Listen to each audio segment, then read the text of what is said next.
وعلیکم السلام ورحمۃ اللہ. یہ سب ایسے توہمات ہیں.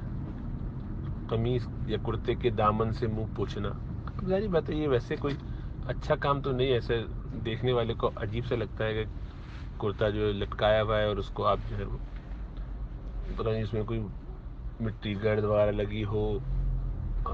دیکھنے میں بھی اچھا نہیں لگتا. جب آدمی یا عورت کرتا اٹھا کے منہ پوچھے گی تو ظاہری بات ہے کچھ حصہ اس کے یعنی لباس کا کھلے گا. یعنی وہ اس سے برہنگی نہ ہو، وہ گھر کے اندر ہی ہو، تب بھی اپنی وضاحت ایسی رکھنی چاہیے کہ جسے وہ کام کرے، جو پبلک میں بھی اگر وہ کرے تو کوئی مذائقہ نہ محسوس ہو. تو ایسے دیکھنے میں اچھا نہیں لگتا. پھر یہ کہ وہ پورا کرتا صاف ستھرا ہے، نیچے ایک گیلے پانی کا دھبا پڑا ہوا ہے، تو اب وہ ظاہری بات ہے کہ وہ اول جلول سے لگتا ہے آدمی کہ بالکل ہی کوئی فکر نہیں ہے.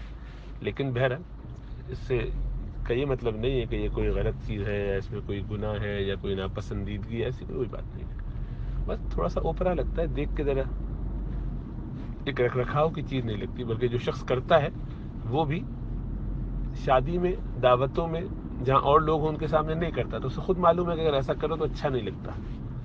جو چیز پبلک میں کرتے ہوئے عجیب لگتی ہو وہ چیز ظاہری بات ہے عموماً تنہائی میں کرتے ہوئے بھی اگر اس کی ضرورت نہ ہو. تو ایسی بہت ساری چیزیں ہیں کہ جو ہم پبلک میں نہیں کرتے، تنہائی میں کرتے ہیں، وہ اس لیے کہ ضرورت ہے. استنجا کرتے ہیں مثلاً، لیکن وہ تو ضروری چیز ہے.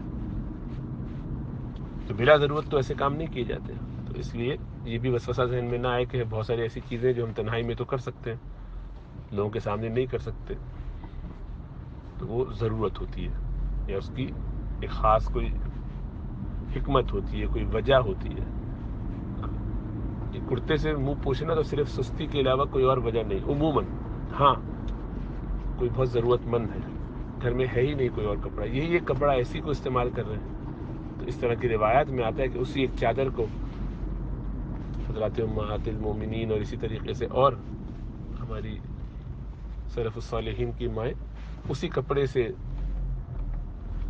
اس پہ نماز بھی پڑھ لی، پھر اس کے بعد اس کو موقع ہوا تو لپیٹ بھی لیا ضرورت پڑی تو، اور اسی سے کوئی اور کام بھی لے لیا، دسترخوان مثلاً بنا لیا یا جو بھی.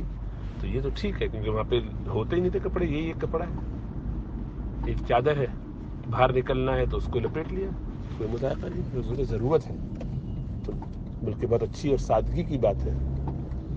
لیکن ہمارے آپ کے یہاں جو گھروں میں لوگ ہیں ان کا معاملہ یہ ہے کہ یہ سستی میں ایسا کرتے ہیں. اب کون تھوڑا سا وہاں تک جائے اور ادھر سے تولیہ اٹھا کے جائے اور منہ پوچھے.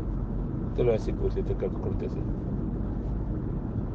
کبھی یہ بھی ہوتا ہے کہ پسینے ہیں، منہ دھویا بھی نہیں ہے، پسینے والا وہی کپڑے پہ لگا دیا، تو اسی میں نماز بھی پڑے گی. اسی لیے تو حلیہ ایسا ہوتا ہے کہ بیچارے شوہر گھر آئیں تو بیگمات کی طرف تو کبھی ان کی توجہ جاتی ہی نہیں. خیالات بھی ہوں کہ چلو بیگم سے کوئی پیار محبت کی بات کرے، اس کا کوئی موقع ہی نہیں ہو پاتا. اس لیے کہ وہ حلیہ ایسا بنا کے رکھتے ہیں کہ دوسرا سوچتا ہی رہ جاتا ہے کہ پتہ نہیں ان سے بات کروں، یہ اس وقت تو بالکل ہی ان کے پاس سے بھپکے اٹھ رہے ہیں. تو آدمی ذرا لحاظ کرے ان سب چیزوں کا کہ کیسے رہنا چاہیے، کیا رکھ رکھاؤ ہونا چاہیے. تو یہ ایک اچھی صورت ہے بجائے اس کے کہ ہم اپنے آپ کو ایسے وضاقتہ میں رکھیں کہ جو ہمارے شوہروں کو ہم سے دور کرنے والے ہیں. تو بہت زیادہ ان سب چیزوں کی بھی چھوٹی چھوٹی رعایتیں کرنی چاہیے. وہ آپ نے واقعہ سنا ہے کہ کس طریقے سے سبحان اللہ وہ ایک صحابی جو بعد میں ایمان لا اور انہوں نے اپنے زمانے جاہلیت کا وہ واقعہ سنایا، اور اسی طریقے سے اولاد کے بارے میں کہ اولاد انتقال کر گئی تو اب شوہر کو یہ بات بتاؤں اس کو غم ہوگا، تکلیف ہوگی. تو اس کے لیے ترتیب یہ بنائی کہ خوب اہتمام کر کے تیار ہو کر بن ٹھن کے اس کو اپنے پاس بلایا شوہر جب گھر آیا شام میں، اور باقاعدہ اس سے یعنی یہ خبر دینی ہے کہ اولاد جو ہمارا بچہ تھا اس کا انتقال ہو گیا. تو یہ خبر دینے کے نتیجے میں ظاہری بات ہے شوہر دکھی ہوگا، پریشان ہوگا، اور جو میاں بیوی کے درمیان تعلق ہے اس طرف اس کا ذہن جائے گا نہیں.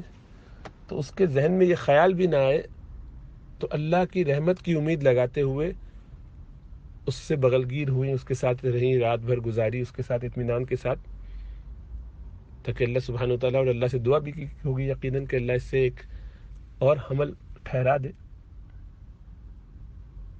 اور پھر بعد میں جا کے اطلاع کی کہ اللہ کی اگر امانت ہو، کسی نے کسی کو دی ہو، پھر وہ امانت واپس لے لے، تو کیا ہمیں اس پر یعنی جس کی امانت ہے اس پر غصہ ہونا چاہیے یا برا ماننا چاہیے؟ فکر نہیں، جس کی امانت ہے اس کو واپس کر دینی چاہیے، اگر اس نے لے لی تو کوئی اس میں بری بات نہیں، بلکہ تو پھر فرمایا کہ ہمیں جو امانت اللہ نے دی تھی وہ امانت اللہ نے ہم سے واپس لے لی۔